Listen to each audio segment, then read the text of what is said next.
Welcome to the Huntivore Podcast, Episode 12, Rock and Roll Butchery. Today I sit down across the block from master at the Butchery craft, Scott Ree. Scott has created a YouTube library of game butchery videos anyone can follow. Recently he was awarded the GameButcher and GameHero of the Year. If you're interested in taking your cut up to the next level, stay tuned. I am sitting here with the big bambino of butchery, the czar with a scimitar, the game hero matched by zero, the champ of chops, Scott Ree. Scott, thank you so much for joining with me this weekend. I'll tell you what, mate, I'm going to pinch all that. I'm going to nick all that. That's brilliant. I tell you, well-deserved. I've been thinking about it. I've been a follower of yours for years. I do have a short story for you. Go on, yeah. So I get my first white-tailed deer back in, I think it was 2010. And my friends and I attempted to butcher it ourselves. No formal training, no guide that we went on, and we ended up with a lot of ground meat. Yeah. I felt like I did that animal a disservice, but from that, I found your video series on YouTube, and I've watched them all.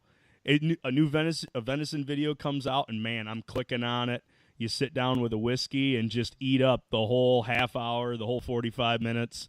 Awesome. And it's given me the niche now in my hunting group that if somebody downs a deer, I'm the one that gets to come and cut it up along with them. They do join in. So the SRP, the SRP is expanding out.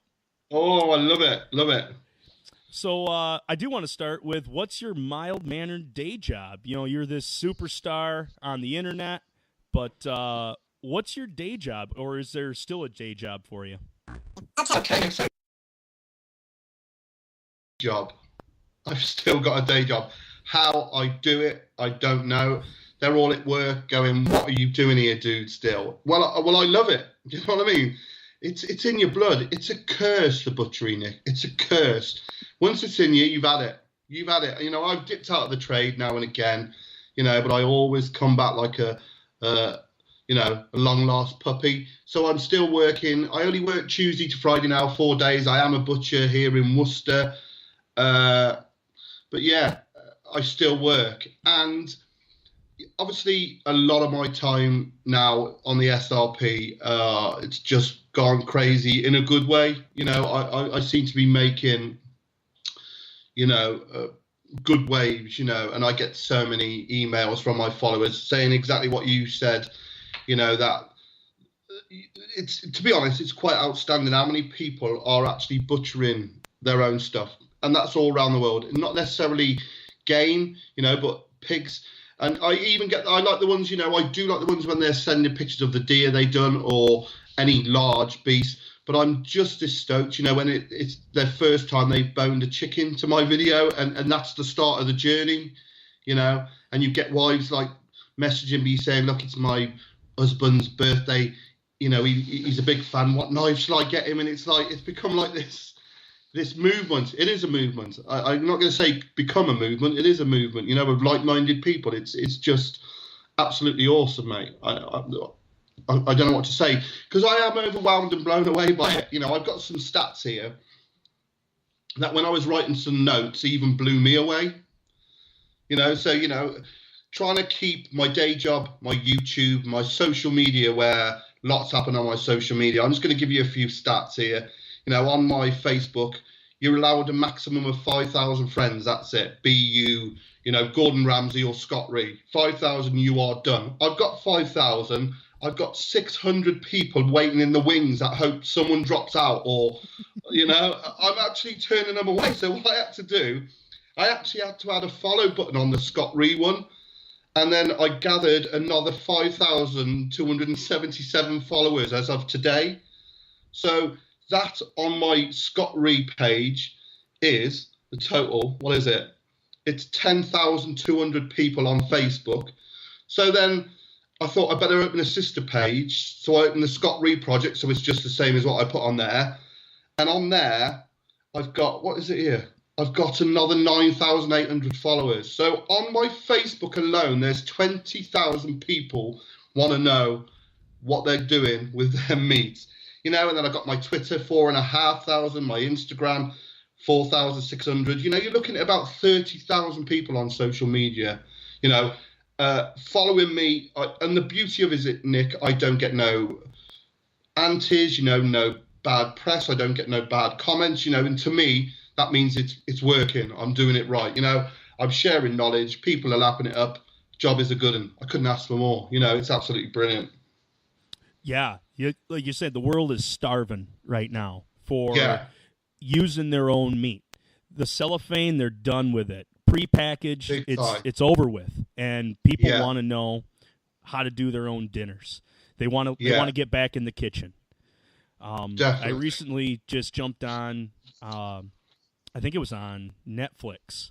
I forget his first name, but the last name's Powell. He did Omnivore's Dilemma. He's got this new show called Cooked. It's a little documentary series, and he talks about how people, they love cooking shows, like similar to yours.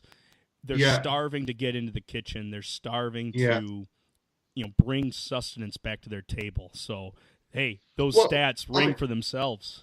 Yeah, I mean, I haven't got to the YouTube bit yet. We'll save that because they are mega. But what I will say, is food cookery shows. There's no one loves a food cookery show more than me, And I'll be honest with you, though, even your side of the pond, my side of the pond, because I watch a lot of American stuff. What they're doing has been done to death. It's time for something like what I do, be it a field to fork, whole animal butchery, but not just, hey, I'm Gordon Ramsay, I'm going to swear a bit and make your restaurant better. Let's get out, shoot something, cut it up and let's eat it, proper. Because everybody has done, especially over here, all our big stars, they've done their Jamie Oliver in England, Jamie Oliver does America, Jamie Oliver Italy, Spain, Australia, and they've all done, there's nothing left for them to do. But no one, have you noticed, touches whole animal carcasses. And one of the reasons is not everybody's got the knowledge, which is fair enough, but I think it's about time, because these stats of mine and other people are proof that people want this knowledge, You hit the nail spot on. That's exactly right. So with the Scott Reed Project, the SRP, you've mentioned it just a little bit, that it's not become a movement, it is a movement. Yeah. What's inspired you to then take, you're in the back room of a butcher shop, you're cutting up a lamb, you're cutting up a pig. What inspired you to hook a camera up and talk over you yourself cutting up this animal? Well, I wish I had this coolest thing, like, I just had to get it out there. To start off with, Nick, we had to process some cooney pigs for a farmer. I think he had 11 of them. Me and Coops went there, he did his stuff, and then we got it back, gutted it, skinned it. And I just thought, you know what? Let's just put the camera up for posterity's sake, Let's just document this, because just for fun. So, I used the worst camera you've ever seen. It was an old Sony, one of the first digital ones. Man, I had it on the wrong ratio and aspect. I was filming in portrait and not landscape. It was badly lit. There was no sound. So I just let it roll for 45 minutes. And then I clocked on, I adjusted the camera, or for some reason it kept going from portrait to landscape. It was just a crock, yeah? And I got back home and I edited it. It was just comical. Do I never edited anything before in my life. And I got all this funky footage. And I just thought, I'd had a few bevies, let's just get it on to YouTube. Thought nothing of it. But of course, YouTube's a magical wonderland. People got on board. So I'm thinking, okay, that's cool. I had about 1,500 hits. And I think, I'm a rock and roller now. I'm big time. So I did another one, some salmon, a really old video of me filleting some salmon. And then it just was like when I could be bothered, because I wasn't taking it serious, And I think about 2 years in, all of a sudden, it just like someone had turned a switch on. I sat back and I scratching my chin and going, hang on a minute, these figures are going up.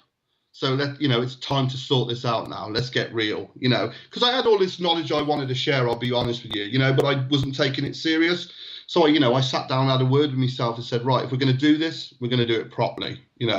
I'm going to share the knowledge and the skills that I've learned. And bearing in mind, Nick, we are a dying breed over here, butchers of my training, the classical carcass cutting guys. I imagine there's a lot in the US, they just become box butchers. And that's not their fault. It's just the state of the trade.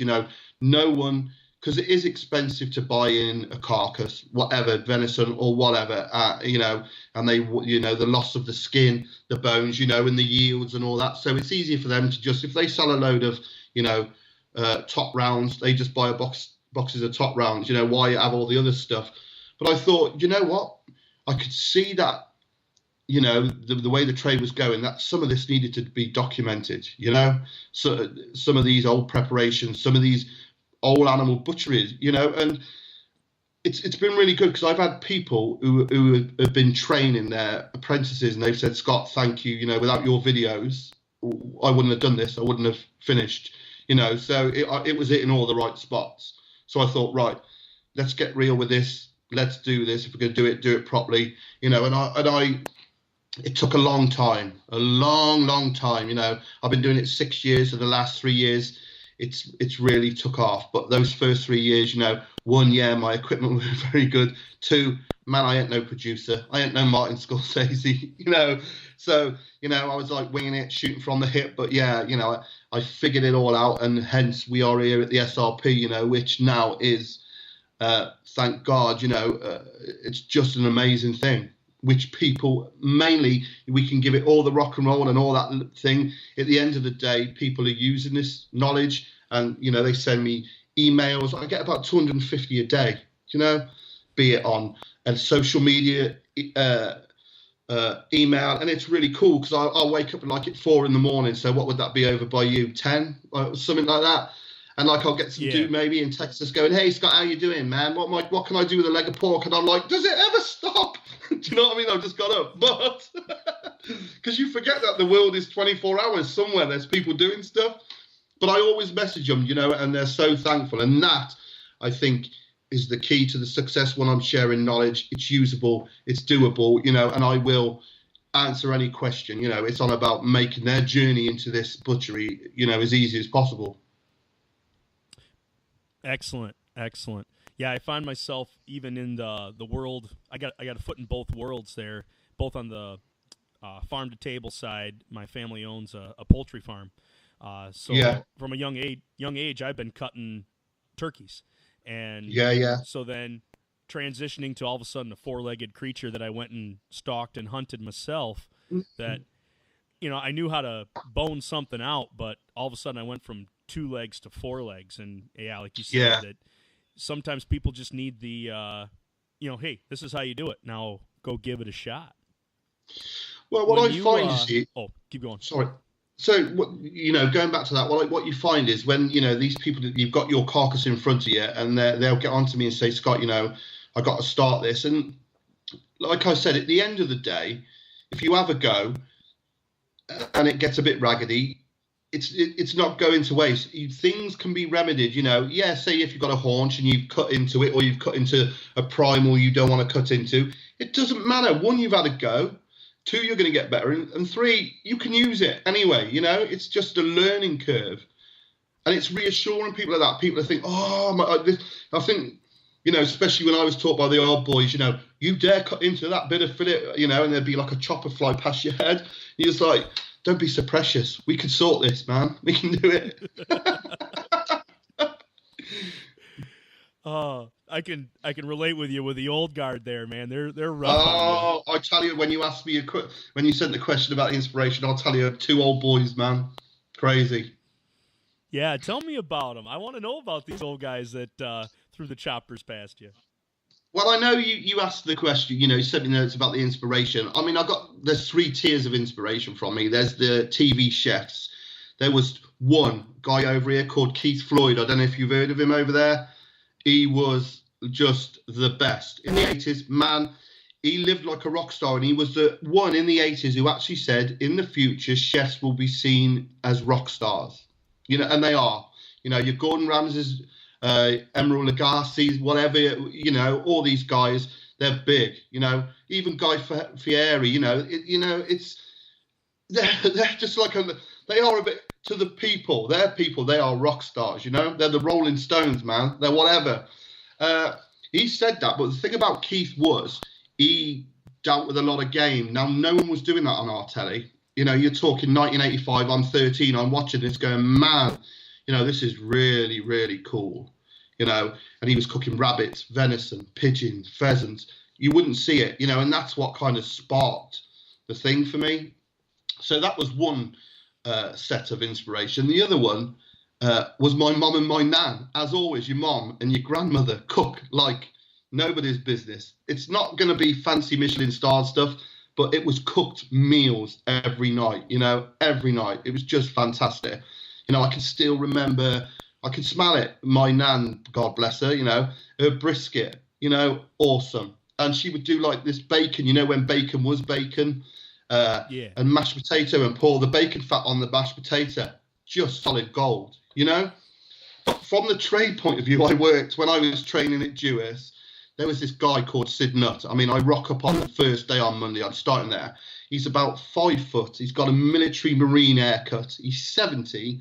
He's in a 3-piece suit, leather brogue trousers. He's got a little gold ring on his pinky. He is hard as nails, right? And I'm stood by him.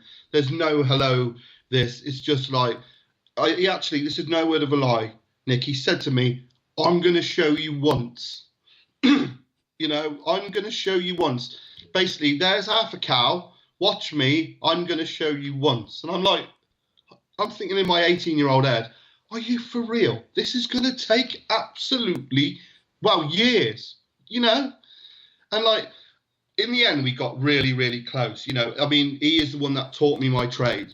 He long gone, but he took no mess in it. And really, seriously, if I did something, or even if I just we'd be working next door to each other, honestly, a chopper would fly past me, or a fat basher, what we bash fat out. The man was a lunatic, but absolutely brilliant. Them boys, they are gold, absolute gold. So he has taught me, given me all this skill that I share comes from him. No one else. I was working for a company called Jewess, one of the best in the country at the time, had shops everywhere. They had the best training. I'd been there about a year, and under his tutelage, they put me for Young Butcher in the Year for the whole of the country. They had about 400 shops. I came runner-up. And the second year, I won it. I'm 18, and I've won this. And we had the final was amongst 10 people at the Royal Showground. And we had to you don't get this no more, cut up a pig, cut up a lamb, cut up half a cow and display it in a day. And it was just, and I won. Couldn't believe it, I won. And, I had this plaque, and I had this case of Victorinox knives, which I've still got. I mean, they're 28 years old, and they're sharp. It's unbelievable. We'll get onto the kit, So he was number one. I won't say inspired me, just scared the bejesus out of me to get stuff done. You know what I mean? Either that or I'm going to stab you. I'm sorry, Scott, but you know what I mean? And the next one, I went to work for a guy called Henry Deus, who, again, 72. I don't know what's wrong with these 72-year people. They just don't take no messing. They just don't take no messing. Again, a consummate professional, He's from the times when there were certain butchers for certain jobs, and he was a pork butcher. So what he didn't know about pork and what he couldn't do with pork ain't worth knowing.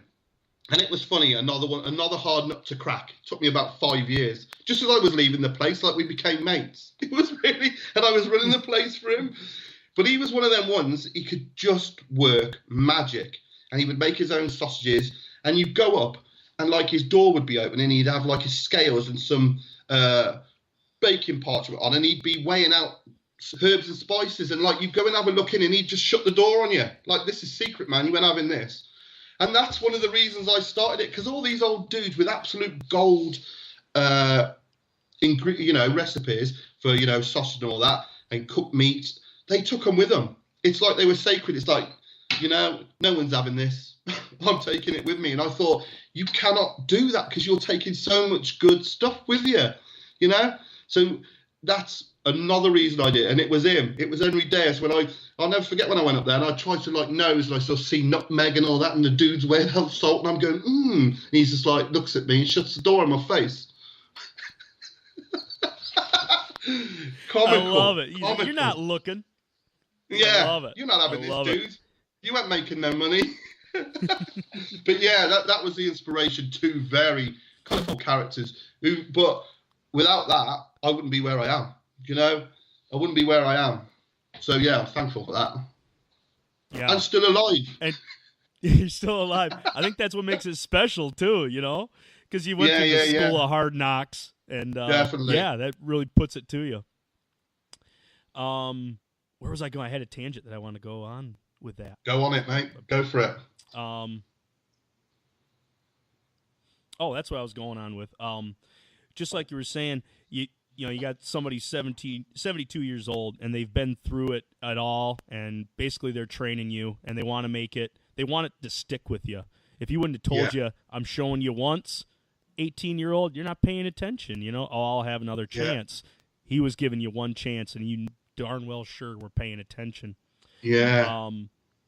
You come over here to the States, and I mean we're a hunting fraternity. We got all these hunters, guys, upland and small game and venison and hogs, and it's endless on what we can pursue. But we don't have what you guys had at that butcher shop. Is that you got your grandpa and you got your dad who was shown by their grandpa and dad, but maybe that it doesn't have a specialized tactic. Yeah. And what I think you're bringing is a standard, because you watch cut up videos here from the States on venison, and it's they're all right. Coming and seeing one from you. Careful, Nick. I've watched a few, and we'll talk about it. I can't quite get my head around. I'm not dissing anybody, if you're doing it, but it's just I see it, and and I'm going. Just a few adjustments, would make this so much easier, and you get a better yield. It's just it's just our style, I suppose, being European. The butchery style. Yeah, maybe that's what it is. But I saw it, and it was real step by step, and I was like, this is something that I can do for even my small group of hunting buddies, or even as my boys get older, it's like, hey, and you hand them the hock. Go ahead and clean that off. Use your bone. And it's just the tactics that go with that. And I'll cut up their whole deer, and I'll tell my buddies, hey, watch what I'm doing, because there might be a day where I can't show up. You got to cut it up now, and I can't get there. And they're open, they're receptive. They're life skills, Nick, aren't they? They're life skills, these, which you can take. Some people believe we're going to need them. Again, you never know what will happen. Do you know what I mean? But it's especially showing your boys or your mates, and before you know it, they're like, I'm loving this. I want some of this action. You'll be out of a job, dude. I'll get to be the guy in the back weighing out the spices. That's what I'll do. I'll start closing the door. You'll be the one going, I'm going to show you once. That's a life goal right there. That's a life goal. Yeah. I'm building up to that, mate, eventually. Well, let's go ahead and step into that a little bit. Let's talk about kit. Let's talk about knives. Let's talk about blocks. From your videos alone, we see that you got that beautiful, is that a maple block that you have on camera there? Yeah, well, that is just your standard, what we use over here in the UK, maple. It's always been maple until the EU got on board and said it's not hygienic to cut on wood, which is just absolute rubbish, because these cutting boards, they have got a natural antiseptic in them. It's one of those classic cases of, if it ain't broke, don't fix it. For years, hundreds of years, we've cut on wood. Why all of a sudden do you want us on plastic? You know, I've cut on poly tops, and they are good for the home butcher purely because if you're not cranking out loads of meat, perfect. You know, they're a cheap alternative and they're good.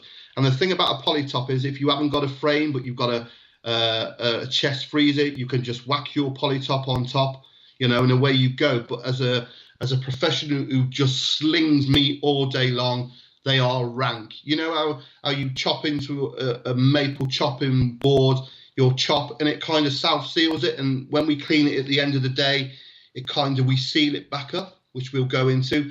You know those poly top boards, you get a knife in or a saw in it, you've got a cut in there, you know, and over time, no matter how much you clean it, how much you scrub it, they look rotten, you know. But as an alternative for just someone who's going to do in deer season over your neck of the woods, you know, perfect, you know. But I've always said to people, if you don't want to do that, get yourself maybe 6 or 7 foot of kitchen worktop, you know, what you would have in a kitchen. Perfect. You wipe it, you know, and it can take a bit of stick. That's a really good, cheap alternative. Definitely. But yeah, always maple. And the reason is that, you know, is obviously it's got great antiseptic properties, but it's also the way you clean it at the end of the day. You know, it's a ritual. So you've used your block all day. It's got to be hot, soapy water, and I mean scalding hot. We wipe it down. Well, first we get a fat scraper, and we take off all the fat and the residue from the day. Hot, soapy water. Then we would, years ago, chuck sawdust on top, okay? And then we get what we call a block brush, which is just a big metal brush. And we'd scrub it, and the trick was to scrub it as white as possible. And you've took off, imagine you're just very, very finely, you've took off all the fat, you took off all the grease, and you're just taking the remnants out. But all those little nicks through the day have been smoothed out by the sawdust, you know. It's amazing, you know. And then one more final blast, and you're good to go. And that, I tell you what, get some food-grade mineral oil in there, and you'll be passing that down to your kids. They'll pass it down to their kids. It's just the way forward, you know? Yeah. I'm working on a fillet table. It's like a folding table, a little higher, but it's that poly.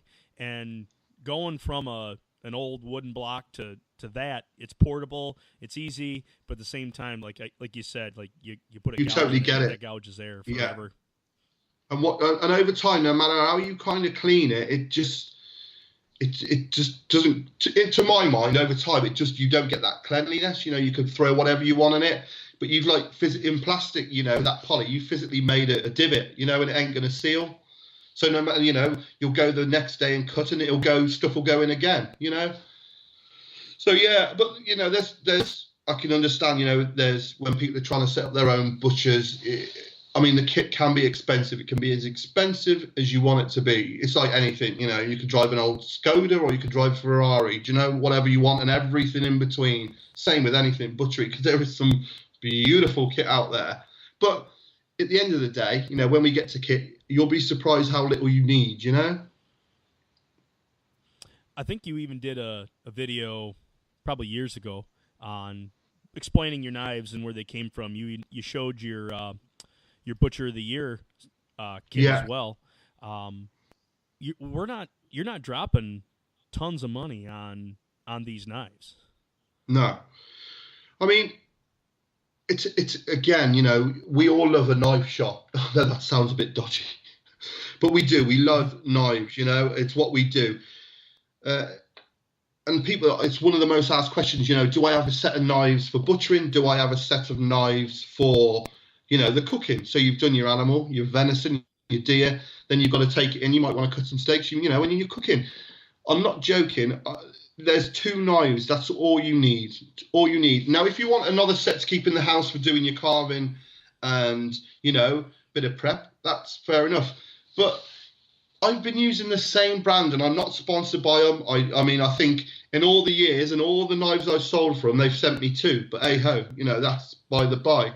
But the make I use is Victronox. It is the trade standard. And, you know, I've helped a lot of people in the US buy it just through, you know, Amazon, simple. you're looking at $20 if that delivered for a 5-inch boning knife that's going to last you forever. You go and buy a global knife at your local kitchen shop. What are they over there? $140? Or, I mean, over here they're about 90 quid for the 6-inch boning knife, where the boning knife I get delivered is £11 through the door. It doesn't make sense, And yeah, global, it may be cool, but it's style over substance, This stuff is going to last you forever. And I'll stand by that. And there's other good makes, but I've used Victorinox. Again, if it broke, don't fix it.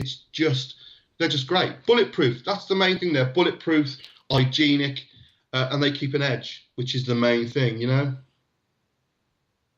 Yeah, they keep that edge. It does. I find. Well, I've used Victorinox and I've used Dexter. That's the U.S. side. That's very right. Yeah. Straightforward. Same poly handle.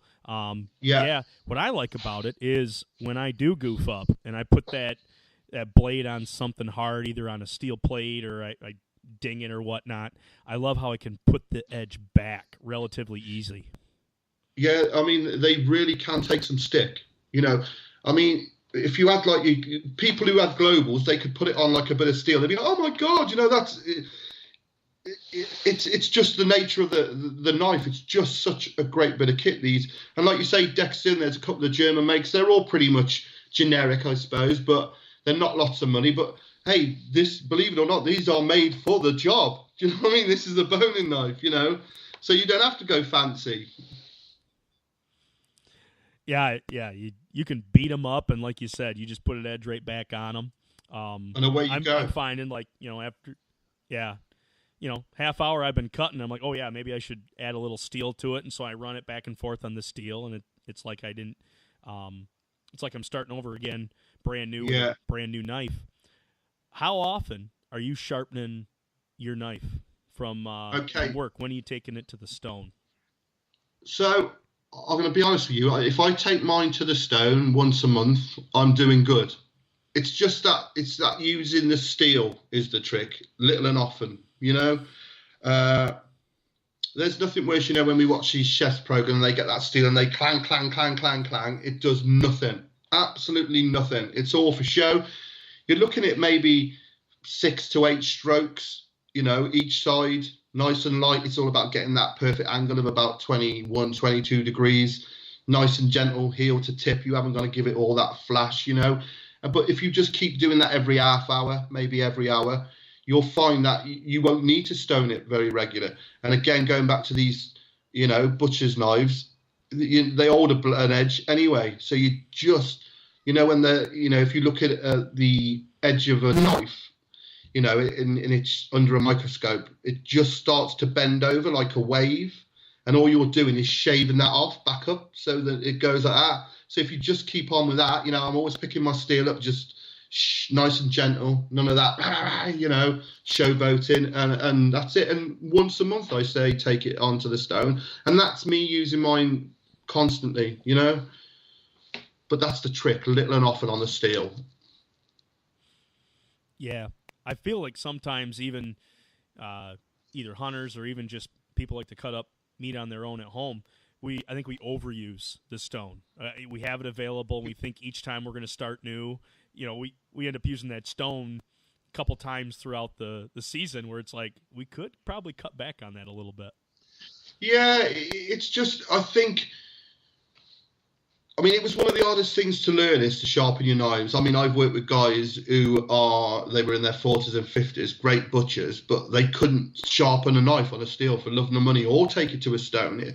And it is hard, I don't want to shamelessly plug, but, there is a video out there to show you, because it is all about angles, getting the right angle. And, these guys, their knife would go, when your knife goes beyond steeling, it's got to see a stone or a grinder. They just go and buy a new one, like they're in denial. That can go up in a drawer somewhere. And you turn up the next day and they go, oh, your knife's sharp. And you've just bought another, ain't you, dude? I know. Where I work, I've had my set of knives 5 years. I think the boys I work with have one every 3 or 6 months. Shameless they are. Shameless. I'm going to shame them. I I find it at my shop, if I get mine using it really good, and pretty soon that knife disappears, that somebody else has picked that one up. Yeah, I've lost a few of them, And of course, if you've all got to use the same colour like we have, you have no idea. So what I do now is I just like gouge something in it. Normally you touch this, I'll kill you, maybe. Yeah. You see that mark? The mark's going to be on you if you grab it. Yeah. I thought about going cool and maybe putting a star or a spade on there, but yeah, in time. There you go. All right, shifting gears a little bit. We're gonna get into the venison side of it. We're pursuing basically an animal that just mysteriously lives on the landscape. We barely see them in the middle of the day. It's wee hours of the morning, wee hours at night, and they have a ghosty appearance, but their flesh is to die for. It is delicious.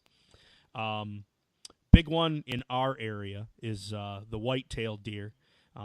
We've got cousins of it out on the western states, the elk, and to the north we have the moose. You have several at the UK. You guys have several of your own type of deer. Could you give us a rundown of what you guys have over there? So we got, let me get this right. We got, I think the smallest is the muntjac, which I do videos on. I use them. They're very prolific. These were like a lot of species. Some clever guy thought, these look nice, so he imported them to his estate. Not realised that they run and jump. Escaped from, I'm not sure where it was actually, and of course they get out and they breed like deer, I suppose, or rabbits, and they slowly move their way up the country. And that is, for over here, what a lot of people are shooting. But the saving grace is, I think personally, it's one of the tastiest. And then from the muntjac, we got Chinese water deer. Then we got roe. We've got fallow. We've got seeker. And then obviously, when you look at a stag over here, it's the red, the big red. So you're going from a tiny, almost dog-like carcass sometimes. Or, I've seen muntjac. They are small, and I know I get a lot of comments off guys, is that a dog? And I normally give them a link to check out because they are small. Sometimes they're like as big as a hare, But these are a pest. They do so much damage. I know all deer do damage to farmers, but these are prolific. These are literally, these have no season. Let's put it that way. When they haven't got a season, that's like, these need to go. And they're absolutely everywhere. But that's the main species we got over here. Yeah, it's similar to our hogs that are down south. We dream of, we should go down and help out those southern boys with cleaning out some hogs. It's almost to a point now where they don't want them to go away. Hey, this is too much fun going and chasing them. Yeah. We haven't got any no more, honest. But yeah, with that, like you go and shoot a deer, you go and get one of these muntjac. How important is field care? Like, what's your process to when Coops downs an animal? Or I did see where you went out and actually chased a couple. What's your process? When you get to it? What's your first move? What, when we've took one down? When we've shot one, it's about speed for us. We've got to get the viscera or the guts, for a better word, out of it as soon as possible. Within the first 30 minutes, we've got to bring that heat down. So, if we're close to the processing room, we're talking 5 minutes away. Because these guys are everywhere. We'll just get it on the quad and get there, bomb there, unless it's been hit wrong. Yourself when you process some a deer, especially with a muntjac, you think you got the shot on, and at a split moment it might move ahead, it might turn its shoulders, and that really reflects in the carcass. So obviously shot placement is really important when you take that shot. I've processed deer for some people. It's been embarrassing. but it's not their fault. You know, they're aiming for the shoulder for the engine room, and it only has to step forward and turn, and it's gone into the, you know, the loin or just into the bag, full stop. You know it, you've seen it. It's not cool, you know, and it's a shame because for all intents and purposes, that really is not fit for human consumption, you know, which is a shame. That's how we do it over here. So what we like to do, obviously, get the shot placement in right. We need to get to it. If we can get it back to the thing, that's cool. If not, we'll field dress it. We get those guts out big time. You know, a classic Gralloch. You know, open it up, get the guts out. We leave the heart in. We'll now take the liver, take the kidneys. Leave the lungs in. We take the heart, take the liver, take the kidneys. You know, we'll do round the, you know, the butt, tie all that off, and get it out. And then, you know, if we got this chest spreaders to get some get that cooling down, you know. And then we get it back as soon as possible. And what we like to do, you know, we'll take the feet off, we'll hock it, you know, under the Achilles tendon of the back heel. It's all about setting the carcass then. That's when it stops being this animal and it starts turning into a food product. So that's what we're thinking then, you know, get it back. I mean, I don't like to put too much water on them, Nick, you know, so if you got a clean shot one, you know yourself, you look in there, it's beautiful. It's all dry, you know, but if you've got a bit of a mess, I give it maybe a bit with the hose, or I tend to favour a cloth, you know, wipe it out, wring it out. You know, I want to try and keep as much off as I can. So, yeah, that's the main thing. Once we've shot it, we've downed it, we've gutted it, we get it back, and then we start the chilling down process, which has to be ambient to start with, which is difficult if you're shooting them in summer. It can be really, really hard. And I can imagine you guys over there where you have some proper sunshine, you know, you have real trouble with that. And you know, when I'm doing it in July and we may have a good summer, I'm thinking, thank God this isn't us permanent, you know, because all of a sudden you don't see a fly, but man, do they call up all their mates? Where do they come from? It's like a squadron of bombers. They just come from nowhere. Yeah. Unbelievable. There's not a fly for 20 miles. And then suddenly we got a carcass, come on in. And they all come from nowhere. So, luckily, our seasons are pushed where it can be cold. I don't know if global warming's a thing or not. But, yeah, these first couple weeks in October, man, it's like, oh, we got to get this thing cool. We got to get it cooled down. Yeah. Where was I going on that? Oh, with the shot placement and stuff, archery has been a big takeoff in the United States. We enjoy not only the firearm side of it, but we enjoy the archery side. You're almost putting yourself at it's more of a challenge. It's a disadvantage because now you got to be closer to that animal, the slower projectile. I do find though that if I can put that arrow right there in the engine room, you have less trauma going on. I was going to say it's got to be so clean. Got to be so clean. It must do. I mean, it's quite impressive. You know, I think about that bow hunting, and it's amazing, to be honest. Excuse me, I'm just having a Coke. Is I live on the edge. That's all right.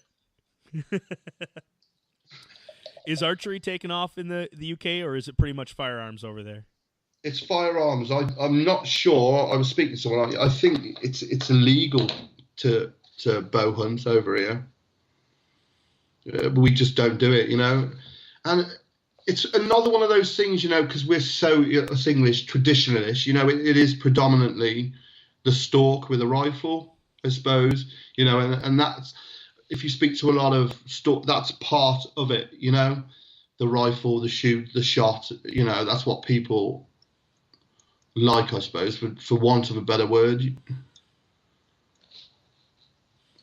Yeah, it's no, I enjoy watching. You know, I'll see a couple, you know, shoots. It's a little different over there in the UK than it is here, but the end result always ends up the same. Is that you got to find that animal, you got to get him cleaned out, you got to get him hung up. In fact, last night I was out and I got myself a young buck, which is real good, a nice meat buck. So I was really stoked for this talk because I was like, oh, now I'm talking to the man himself. I can really get some tips over here. Don't close that door. Yeah, sure. But you talked about setting the carcass, and it varies depending on kind of what we're doing here. Some days it'll go overnight, and then for some odd reason it's only going to work out that we got to cut that animal up the next day. Other times you have the opportunity to let that animal hang, either with skin on or skin off. What are your recommendations when you get either a roe or a red deer that comes in? What do you recommend on letting that thing hang given favorable conditions? Well, if you've got optimum conditions, obviously, like you've hit the nail on the head. You can't. For us, we're colder climate, so we get the carcass. We want to bring it down in an ambient temperature and get it in the chiller. Excuse me, as quickly as possible. Get it down to between 5 and 2 degrees. But the thing is, we personally want to leave it in the fur, for as long as you can. And again, it's really hard because weather dictates what you can do, But to us, optimum is in the fur, get it to between 5 and 2, and then we leave it. Personally, I don't leave it more than 3-4 days, 10 max, to be honest with you. All these old tales, of it's gamey, it's a really double-edged sword, to talk about that, because I've been doing it so long. I'll be honest with you, I've never tasted venison that's been gamey. Maybe that's the reason I don't let it go past 4 days. Could be, it don't develop the flavor. But I suppose again, it's about the sex. Is it a stag? Is it a stag? Rutting stag. It's testosterone. All these kind of factors, I suppose, come into play. But me, I wouldn't leave it more than 4 days, to be quite honest. In optimum conditions. Gotcha. Yeah, I think it's funny that gamey comes up from either, like you said, a bad shot or that the animal's been mishandled. Sometimes you get a big buck, huge antlers on them, and old guys wanted to throw them in the back of the truck and go show everybody. And now that deer is, traveled around the town, it's been in the back for a couple hours, and then you claim gamey. Well, no duh. It's hot. Your answer. It's no good. Yeah. So I mean, the thing is to do, get it back straight away. Get the, you get the guts out, get it cooled. Get the chest feathers on, get some air going around it, wipe it down. Just take some photos and show your mates. Look at this. Stand by it. It's cooler. Do you know what I mean? But what you'll get then is a usable carcass, no problem. Yeah. So you're hanging it for 4 or 5 days. What's your take on, like, you've cut the meat now? Do you age some of the meat, or is it one of those you seal it up and do more of a wet age on the inside? Well, the aging will come from the hanging, you see. So if you want to take it that little bit further, I prefer 4 days. Especially our species, it after about 4 days, it ain't going to get much better. It's optimum. But you take it to 10, there really is not a lot of difference, Nick. To be honest, in flavour.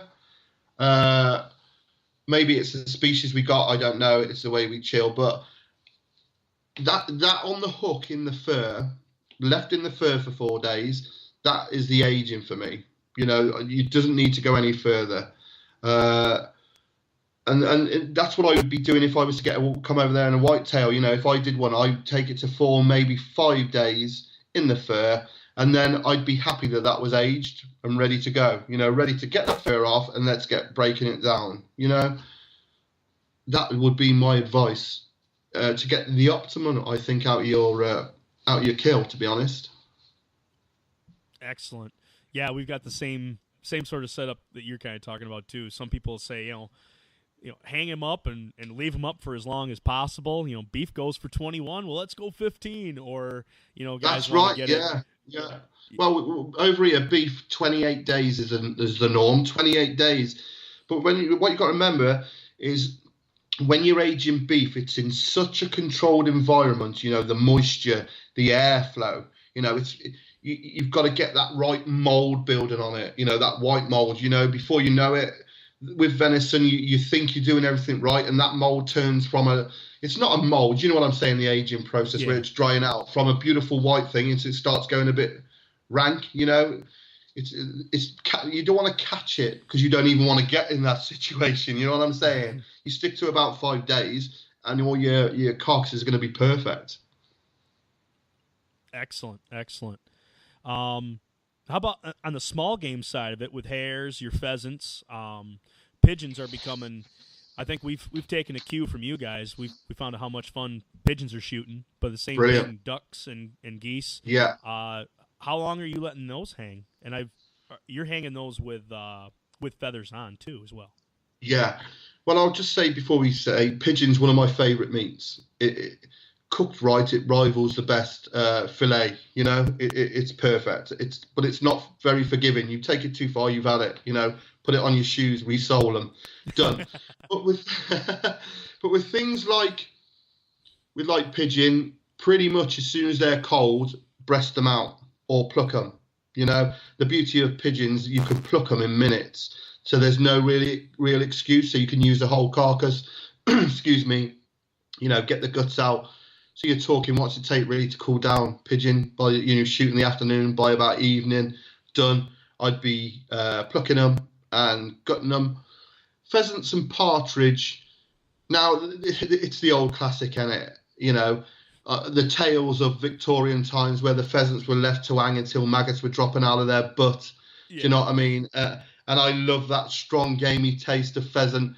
What basically you're saying is they're so rank inside that you've got no option but to eat it. But yeah, man, it's so tender. But the story goes in Europe, the reason they did that to make it tender is their dental hygiene was so bad. This is the tale that they had to do that so they could chew it. And you know what? I believe it. I absolutely believe it. But I will not take a pheasant over 2 days. Now, the thing with the pheasant, when you shoot them out the sky, you know, I call it shot bought, not shot bought, is they have been shot by a human. So you can get someone one stray pellet in the head, it's in the head, it drops. It is immaculate. Yeah. Then you'll get someone who'll shoot it and it will take most of your cartridge all over it, but you won't know. It's like a present until you get it back to the processing room, you know.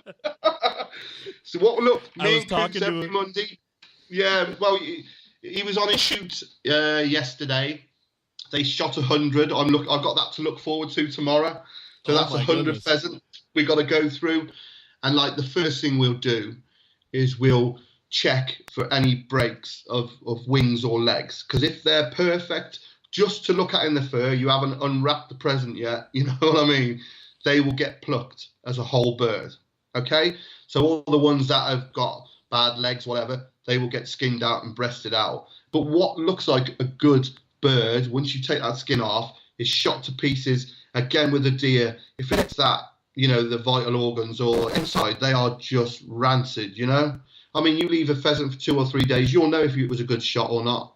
Yeah, because they are absolute rotten. But yeah, hares, rabbits again. As soon as they're cold, well, what we do every year with a rabbit, as soon as we shoot it like a deer, we dress it, take the guts out, leave that in the fur. I leave that 2 or 3 days. Hare again, bit different. You leave it whole with the guts in, and some say up to 8 days. And this is purely for the classic jugged hare dish where you want the blood to thicken the gravy. It's crazy. So, you know, hanging by the legs, and it'll all gather in, you know, the sternum. But me personally, again, I just treat them as a rabbit, get them out. You know, jugged hare, it's a pretty hardcore dish. It's old school. You know, there's so far better things you can do with the hare. Take the loins off, pan fry it. You know, this is 2018, not 1818. You know, there's so many more things you can do with game. But yeah, that's just a rule of thumb. Pigeons straight away. Pheasant, if you've got a good one, 2 days. Same with partridge. Woodcock straight away. Rabbits gutted straight away, maybe 2 days. But I normally take them out the fur, and hare gut straight out 2 or 3 days. The hare's a bit different, you know. It don't hurt to develop a little bit, but then it can go too gamey. It can go too strong. Gotcha. Would you treat a squirrel the same way you'd treat a rabbit? Yeah, pretty much squirrel. As soon as gut it straight away. And the reason I do that, how hard are they to skin sometimes? They are so hard. So like, I take the guts out, and as soon as they're cooling down a bit, try and take the fur off straight away. And cut it off at the shoulders. You just got your loin and your back legs, and and they'll cool down, and you can pack them. The job's done. Put them in the freezer. You haven't got to worry. Because who ages squirrels? No one. Let's eat them. They're a pest. Sounds good. Hey, I like that. Fresh out of the tree, right into the pan. Yeah, done. Gotcha. Well, let's get back. We're in the midst of, we are in small game season here in the States, but, venison is king at the moment right now. Where I live in Michigan, it's ritualistic, both with deer camps and, it's almost more social than it is actually pursuing the deer. I've heard coined the term beer camp as much as deer camp. I imagine so, dude. I imagine so. So we get our animal, bam, he's down, we get him field dressed, he's been hanging. I've not seen the approach. It's probably the European way, or maybe it's just the way that commercial guys take it. But where you're breaking the animal down as a system, you've brought it from a whole carcass to where now you're going to go into quarters, primals, subprimals. Explain that process. Explain that systematic approach that it took me to find your video to understand this, and I'm sure this is done commercially. But explain to me a little bit about that system. Well, what I'll say is I've got several videos of different ways of doing it, but the classic way to do it is to take it into 3 primals. That's straight shoulders off, loin, and haunches. And the classic way is to where the haunches, go into the loin, you go through the vertebrae, you take them off. There's your haunches done. You're left with your shoulder and your loin. Now, the classic European way is where you guys like to take your back strap right up into the neck.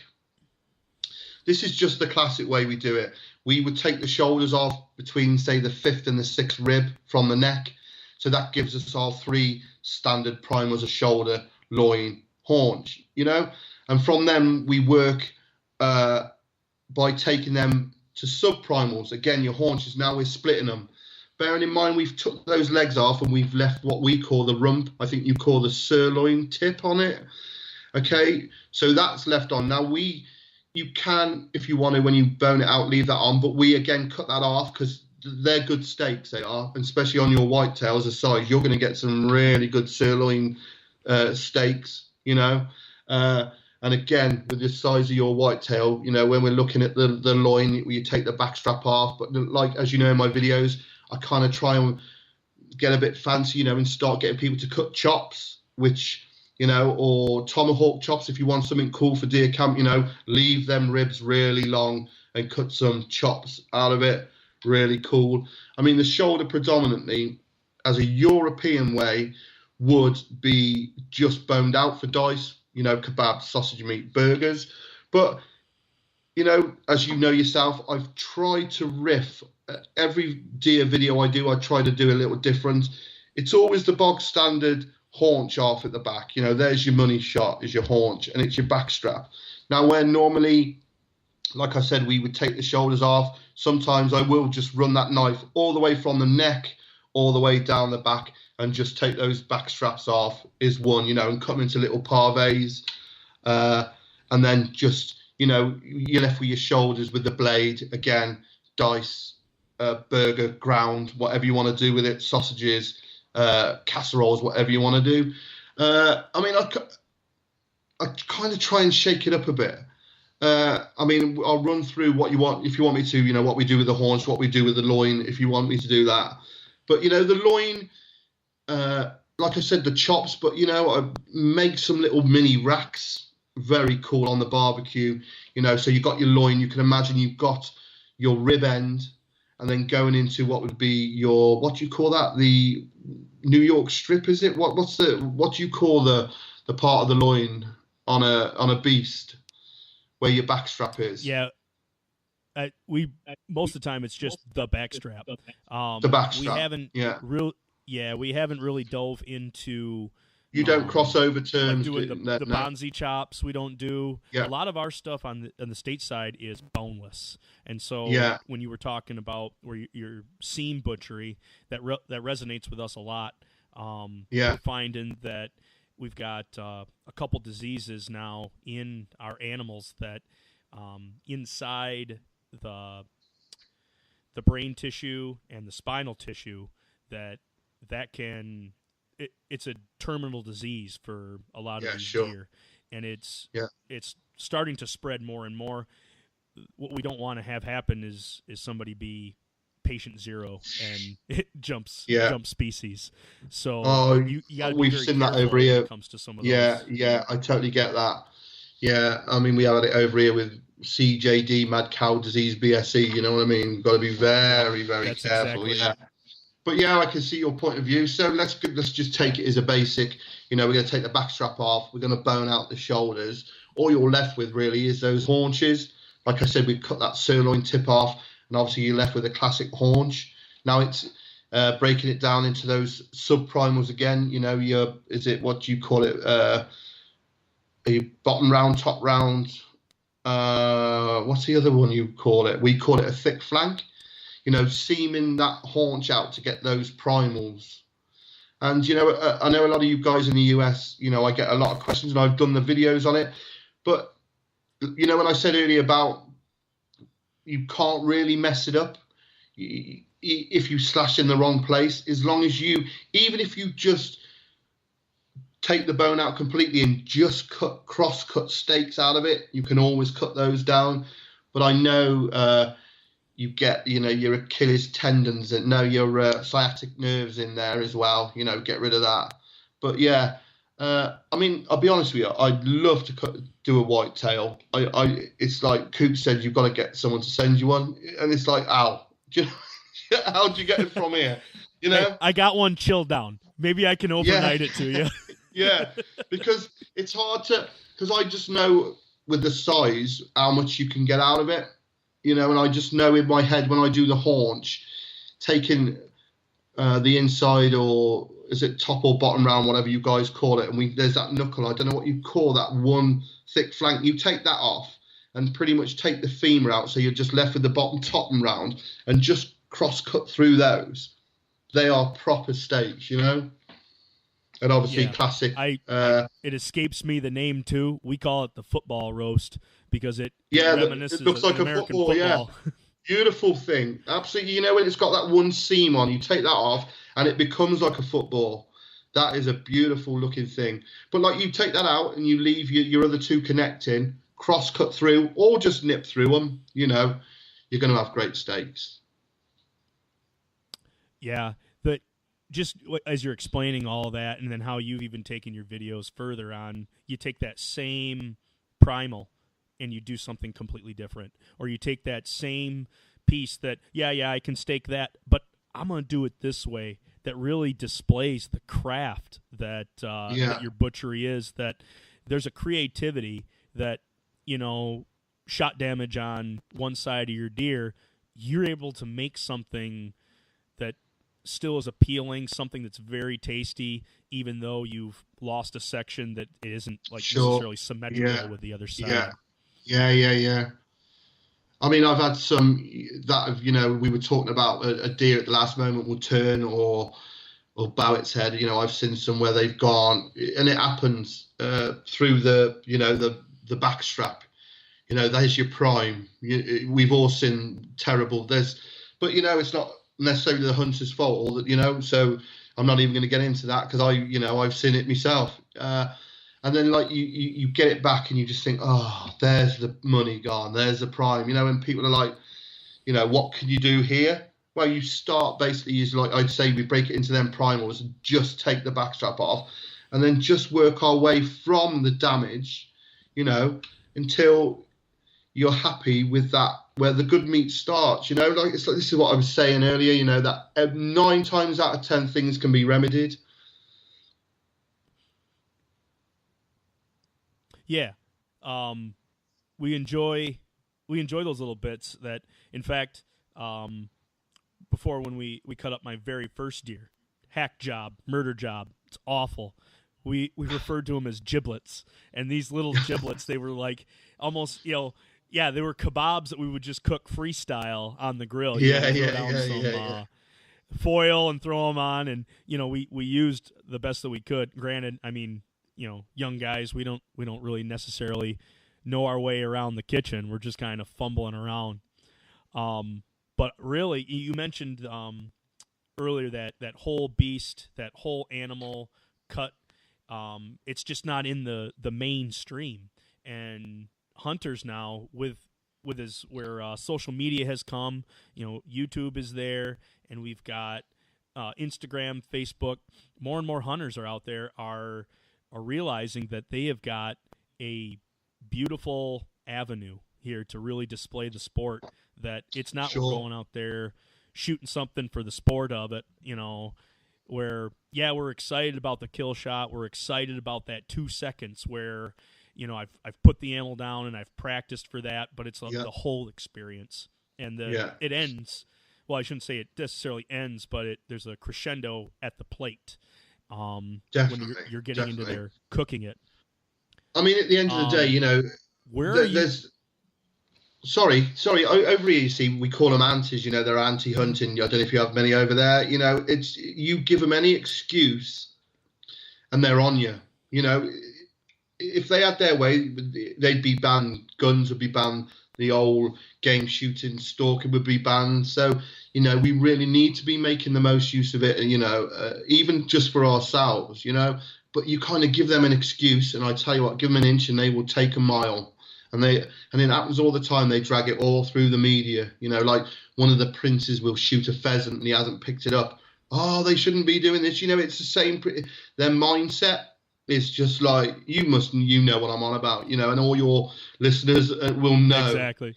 Yeah, you've got to keep these off your case. So you've just got to do what's got to be rightfully done and take it from the field to the fork. Right. Hey, for the prince not picking up his bird. It's the fault of the dog. Come on. The dog is laying around. It needs to get it. Yeah. That's our excuse for sticking to it. So bringing it on the inside, we're now in the kitchen. You've got a wealth of knowledge with your cooking. You've got a cookbook out now. Small game. It's just rabbits exclusively, correct? Is that what the book was? Well, there is reason behind this. I just want to say that I've had no formal training with cooking. I taught myself. I'm a confessed cookbook junkie. I watch way too much TV chefery. That's healthy for any man, But don't get me wrong, I've been cooking since I was 15. So, I've kind of I've got some moves now. I weren't so good years back.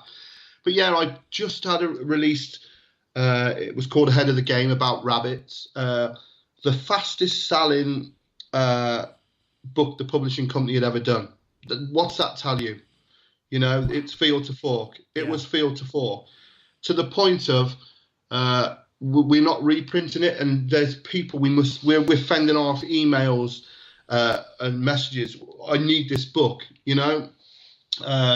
Will it be reprinted in its original form? I don't know. But with that, obviously, comes chapter 2, which is my next book. Is going to be all about venison, and in my head, it's going to be the definitive book on venison field to fork. Now, like I said, I've got a load of cookbooks. I've got a lot of game cookery books. I've got a lot of game processing books. Even the latest one by a guy over here, not a very big butchery section. It kind of gets skimmed over a little bit. I mean, I've read some American ones as well. Some of them have been black and white pictures. You can't really get a feel. And it's just like you'll see him put a knife and the haunch is off. it's not giving you info. So my idea, and my publishers are 100% behind me, is we're going to transfer the video to page. So basically it will be what you see in a video will be photo, photo, photo, photo. It'll be the whole thing. So the book will be predominantly over half processing venison. Everything. Nothing will be missed off, you know? Even down to breaking those haunches into those 3 primals, seaming it all out. Close-up pictures of seaming, well lit, so we can see everything. And what I want, you see, in my head is, I get a lot of people like yourself, they take their laptop out into the garage or whatever, right, let's get Scott fired up, you know, press play, right, he's got his knife there, pause, that's that done, play, here we go again, another minute, right, stop, he's done that. I want you to be able to take this book out and go, right, prop it up, you know, and look at it like that and go, right, we do this, you know. And I think, you know, a lot of people I mean, I just put on Facebook, I'm on book 2 now, venison, and they're like, people are going, can I order it? And I'm just going, I'm going to let you into secret. I've only just started writing the recipes. Do you know what I mean? But we're getting there. We're getting there. but I understand. Oh, good deal. From my point of view as well, there isn't a book.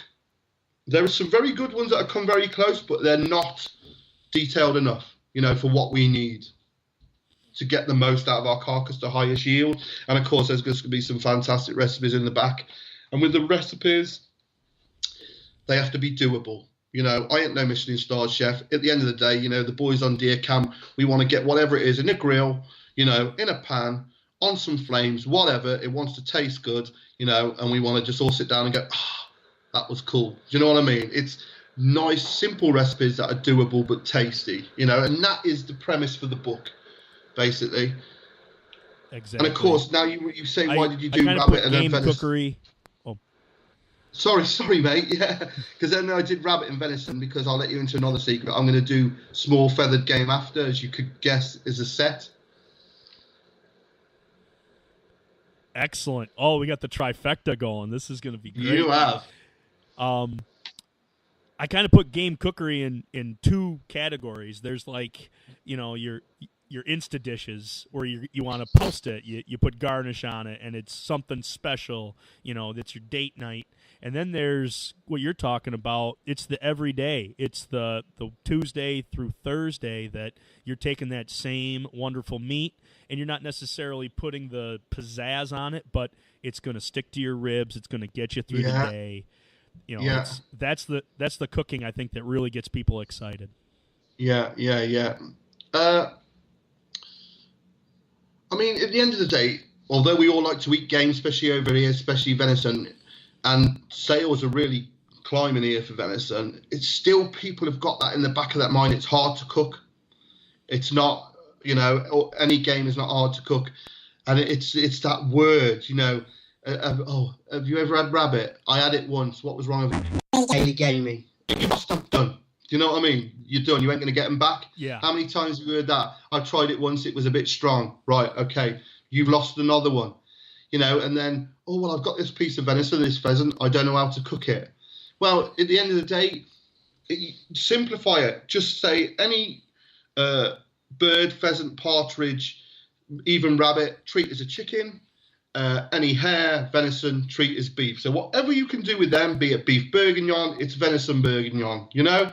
If it's like beef stroganoff, it's venison stroganoff. Simple midweek meals, you know, just strips of venison, pan-fried, you know, just add some cream, paprika, whatever. It doesn't have to be hard.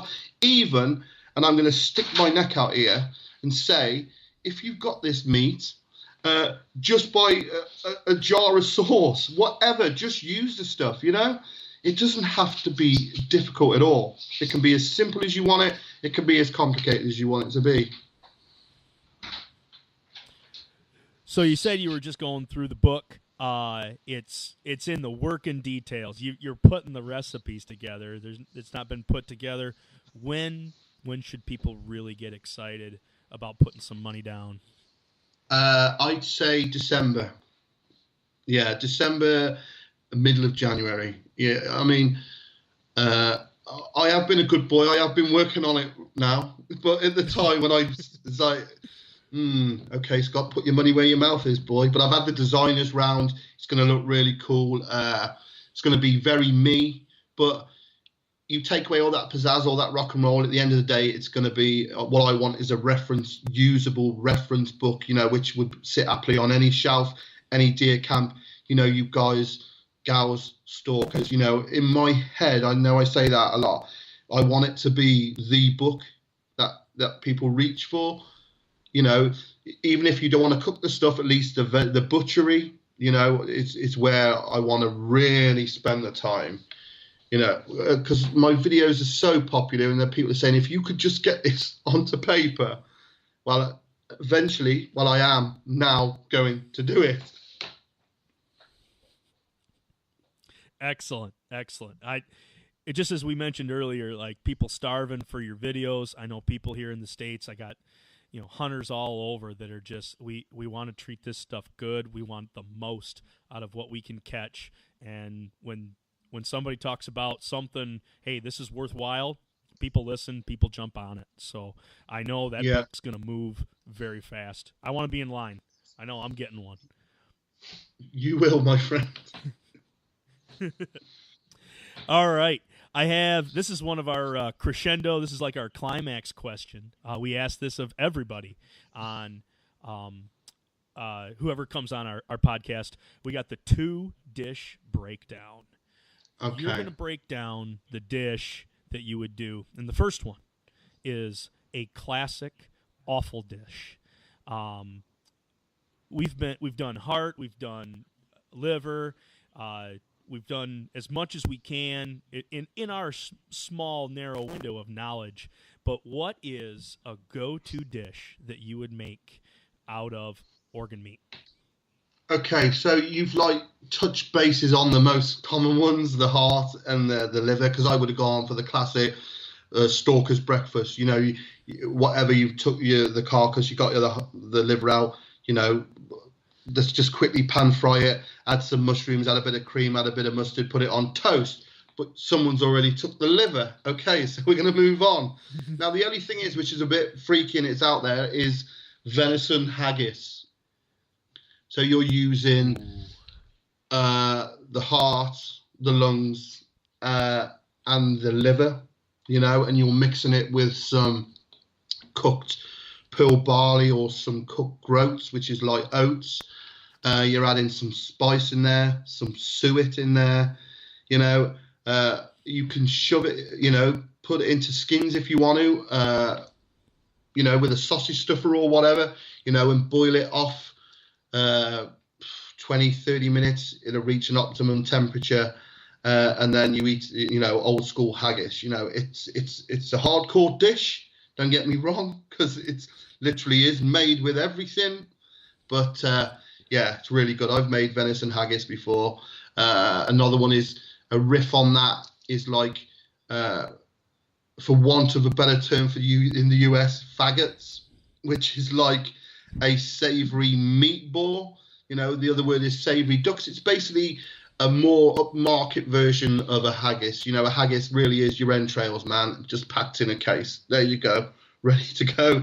Faggots are made similar, but there's be a bit more meat content in there, some nice spice and some herbs. Wrap it in cowl, actually, if you can get some cowl. Bake them in the oven with some nice gravy. Job's a good one. Yeah, really good. I'm going to put that recipe in, actually. Excellent. I'm going to take you up on it. I'm going to work on, I've already discarded the lungs. I'm out the stomach. So I think I might have to go the faggots route and use a little bit of the caul fat. But I'm going to give that a go. I'm going to mince it up. We're going to dice it up. We're going to give it a shot. Give it a shot, and I'll send you. I've got a video, but it's pork, but easily interchangeable with venison, no problem. I mean, you can always get a little bit of pork fat to put in there, but you check the video out, and what you start with is like this remnants of a slaughterhouse, on your block. You've got all these components, and it ends up this beautiful, savoury meatball thing, a million miles away from what you started.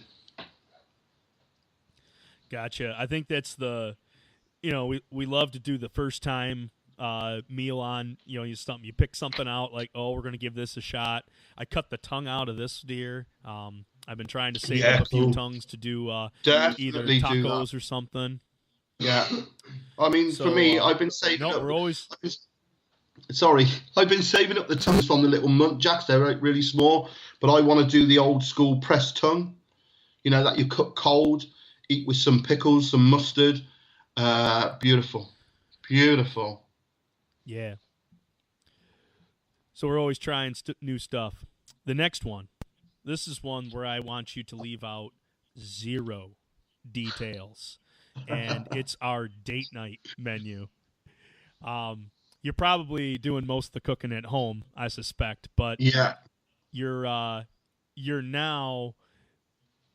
cooking for the date night. You want this night to go perfect. You're looking for dessert, quote unquote, on whatever you're looking for later. You got to set the mood. Everything's got to be good. Yeah, baby. What are you making? Do you know what? There's a few I would do. I would do a pan-fried, sautéed venison steak, maybe a nice big thick haunch steak with dauphinoise potatoes and some seasonal veg, whatever at the moment. Over here is purple sprouting broccoli. That, maybe a little sauce, pan juice sauce. You can put a bit of port. Once you've rested your meat in the pan, put a port in. A bit of seasoning, get that over. That's beautiful. I love a decent casserole of mirror with red wine. Make it the day before, the day after. It's turbocharged. Classic, mirepoix of onions, celery. What's the one? Carrot. You're sweating them down. You got to take your time. This isn't just bung a load of raw ingredients in a pot and hope for the best. You're just taking care with every single bit. So, your dices of venison in a bag, seasoned flour, some mustard powder, getting every bit coated, taking your time in dripping, browning them completely, turning those natural sugars, caramelizing them. The Maillard reaction gives it that flavor. Then straight out of there, your veggies in, you're sweating them down real low. You're intensifying their natural sugars. So already you're lifting just basic stuff to stratospheric. You're riffing off these things. And then deglaze the pan with a bit of red wine. Get it in your casserole pot. You add some bay leaves, some tomato puree. Seriously, you cannot beat this on mashed potato. Your other half's going to love you.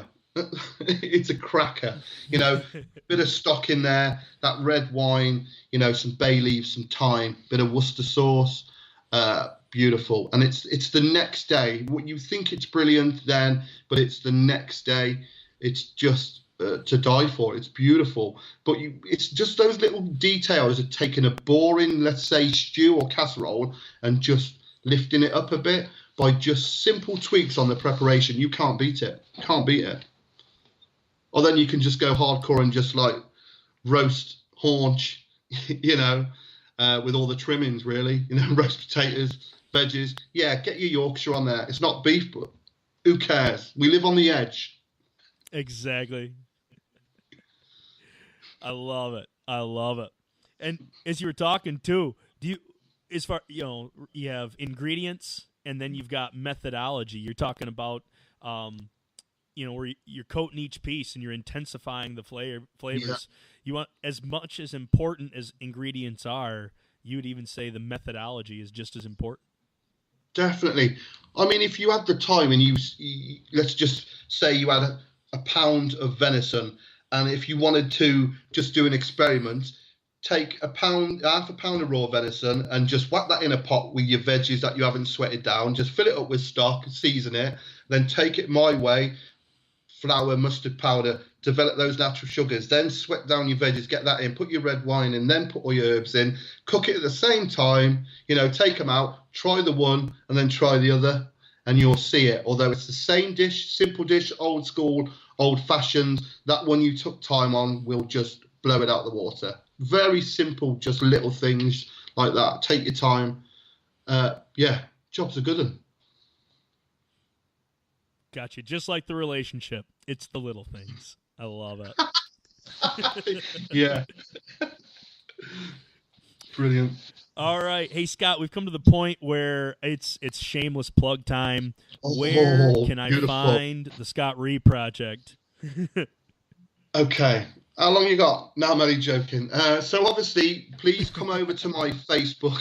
I've got the 2 pages, like I said, the Scott Ree. Now, I really wish I could accept more friends. I can't. So get on Scott Ree Facebook, click like, follow, or you can find me on the Scott Ree Project Facebook.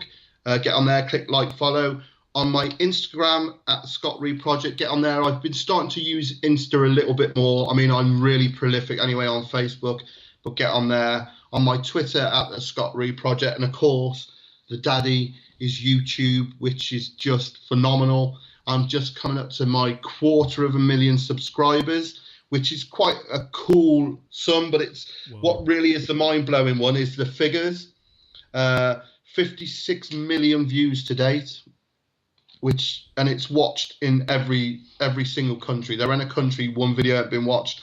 I'm getting about 1 million views a month, and that's like the mothership. You know, there's where all your knowledge is. And what I tend to do, what I've been doing a lot is on Facebook and Insta. Is you may have seen them. I've been speeding up the videos just to give you a rough idea of what can be done. I think you might have seen the fallow. I mean, some of these videos, I put that fallow on, sped up, time lapse. It had like 60,000 views. It's just goes to show, you know, we're just touching the surface really. But yeah, get me on there, Facebook, Insta, Twitter, on my YouTube, and yeah, just look out for the book. And it'll be coming very soon. And also the book after that, and the book after that, and the book after that, Nick. You know the drill, baby. Excellent. I got to put a new bookshelf in. We're gonna load it up. Yeah. Just put like just Scott Ree's bookshelf. Well, Scott, this has been an awesome hour and a half. Thank you so much for taking time. We hunters, we're looking forward to what you're putting out and what you've already made.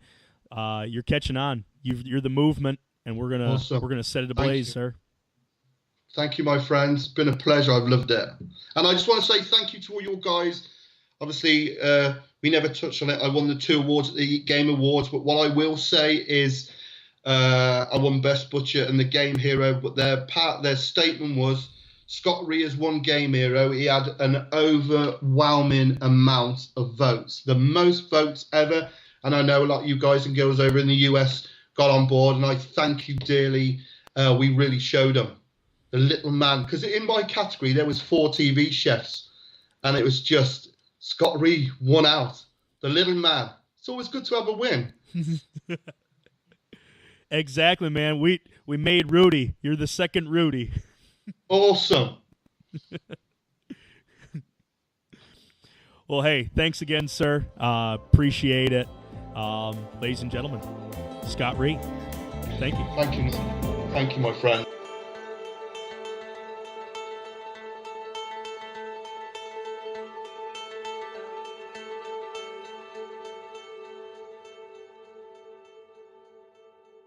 We appreciate your time, and we'd also appreciate your feedback. I ask you head over to iTunes or wherever you get your podcasts and leave a review and a rating. In addition, follow us on Facebook and Instagram at Huntivore Podcast. Until next time, keep your knives sharp.